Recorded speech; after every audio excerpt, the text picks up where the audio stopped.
Ayan guys, ang ating iluluto. Ayan. Ayan, malinis na po yung bangus natin dyan guys. Tingnan nyo guys, ang tataba ng ating bangus. Ilalagay tayo siya dyan ng bawang. Madaling bawang ilalagay po natin guys. Tapos, sunod natin yung sibuyas at saka yung luya. Dami din natin nilagay na luya guys. Ayan. Tapos, sunod na din po natin yung pamintang turog guys. Tapos, pampalasa dyan, magic sarap, naman. Ayan. Tapos, lalagay na tayo dyan, guys, ng suka. Depende na sa inyo, guys, kung gaano kaasim yung gusto nyo po dyan.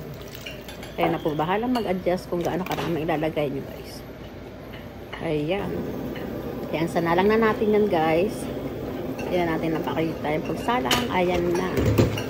Ayan, kumukulo na po yan, guys. Ayan.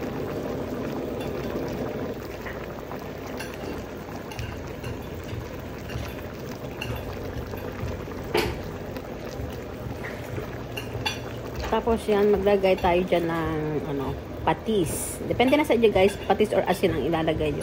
Nasa inyo na po kung ano yung ilalagay nyo dyan.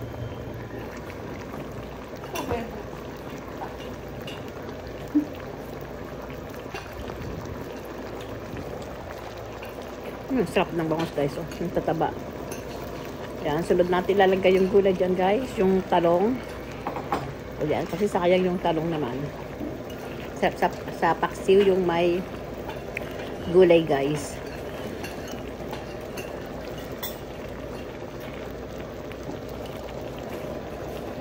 Tapos sunod natin yung okra. Lalagyan na din tayo ng sili na pula tsaka yung green guys. Ayan. Dami natin nilagay na sili guys kasi mahilig sila sa maanghang dito sa bahay.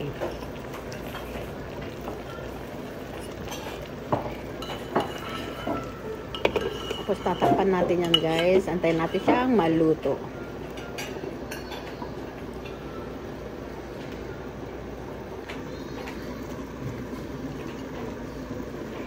Ayan na guys. Kulong-kulo na ang ating niluluto. Ayan. Tignan natin kung okay na siya. Ayan na guys. Luto na ang ating mga gulay.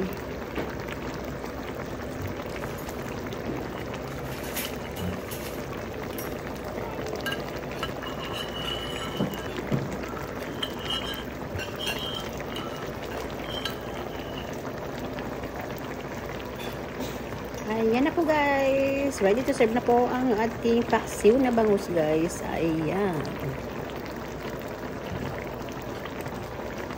Ayan po guys. Thank you guys for watching. Just like, share, and subscribe. Lanay Oloya guys. Ayan ang ating ulam for tonight. Bye!